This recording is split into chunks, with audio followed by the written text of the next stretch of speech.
ᱱᱚᱣᱟ ᱵᱨᱚᱦᱢᱟᱱᱰ ᱨᱮᱭᱟᱜ ᱡᱚᱛᱚ ᱥᱚᱠᱛᱤ ᱞᱟᱦᱟ ᱠᱷᱚᱡ ᱜᱮ ᱟᱵᱚᱣᱟᱜ ᱛᱟᱦᱮᱱ ᱛᱮ ᱚᱱᱟ ᱢᱟ ᱟᱵᱚ ᱜᱮ ᱠᱟᱱᱟ ᱵᱚᱱ ᱟᱵᱚᱣᱟᱜ ᱢᱮᱫ ᱵᱚᱱ ᱮᱥᱮᱫ ᱠᱟᱜ ᱛᱮ ᱟᱨ ᱨᱟᱜ ᱛᱮᱵᱚᱱ ᱛᱤᱱᱟᱹᱜ ᱧᱩᱛ ᱜᱮᱭᱟ ᱥᱟᱨᱟ ᱫᱤन ᱨᱮᱦᱚᱸ ᱢᱤᱫ ᱫᱷᱟᱣ ᱟᱢ ᱥᱟᱶ ᱱᱤশ্চᱚᱭ ᱜᱮ ᱨᱚᱲ ᱢᱮ ᱵᱟᱝᱠᱷᱟᱡ ᱱᱚᱣᱟ ᱫᱩᱱᱤᱭᱟᱹ ᱨᱮᱱ ᱢᱚᱡᱽ ᱦᱚᱲ ᱥᱟᱶ ᱨᱚᱲ ᱨᱮᱭᱟᱜ ᱢᱚᱠᱟᱢ आगाम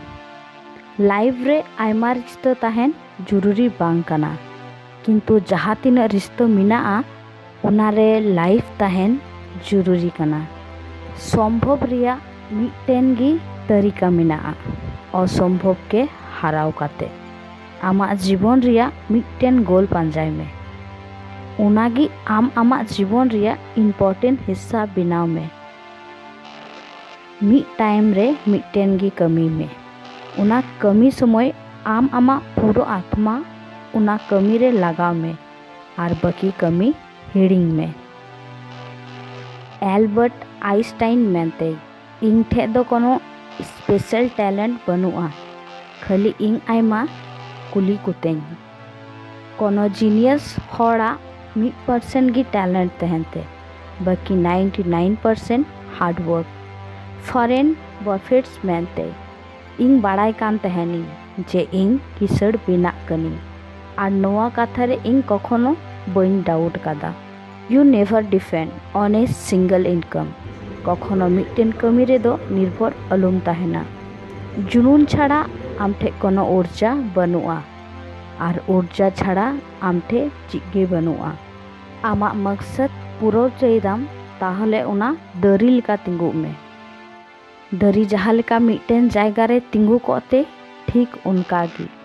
बाय चांस ᱧᱩᱨᱩ रेहम उना इता लेका जहाँ ᱧᱩᱨᱩ काते हो ओंडे खोय आरो मिटटेन दरी जानामोते ठीक उनका लाइफ तो साइकिल लेका हुयुते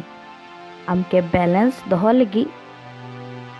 चालू हुयुत तमा एल्बर्ट स्टाइन मेनते प्रॉब्लम रे मिटटेन मौका उकु तहनते मिटटेन जहाज दा धारे रे सुरक्षित तहनते किंतु उना जहाज तो दा धारे रे दोहो लगी दो बांग बनाव कना तिहिन आम मिटटेन दरी लातार रेम उमुल कना किंतु अलुम हिड़िंगा उना दरी जहाय दो बांग जहाय को रहोय लेदा वारेन बफेटा बारिया नियम पैसा कखना ती खोय अलुम चला चुआ सेकेंड नियम कना पैसा आमा ती खोय अलुम चला चुआ आचार्य चाणक्य मेनते मिटटेन अनपढ़ हड़ा जीवन उनका गी हुयुते जहाँ लेका सितावा चुपी बांग दो एसेकते बांग दो तिजु एमानती खोय बांचावते हड़ा गलती नेल काते चीक में आमठे प्रयोग चला आम ताहले उनारे आमा जीवन रिया आयमा ऑक्तो चला तमा हाड़ाम बुढ़ी लेन खाय दाका दो आमरेन गिद्रो दो बाक आमा संस्कार गी आमके दाकाय एमामाय जे कोनो हड़ आया कर्मते महान बेनाते जन्मते दो बांग जेफ बेसोस मेनते जुदी प्रत्येक बछर आम आमा चेष्टा द्विगुण ढिराम ताहले आमा क्रिएटिविटी आमा कुकमु के हो द्विगुण ते एकेन बिचार आंजम काते दो बांग हुयुआ निया बिचार को अबुआ जीवन रे अप्लाई हुई तबुना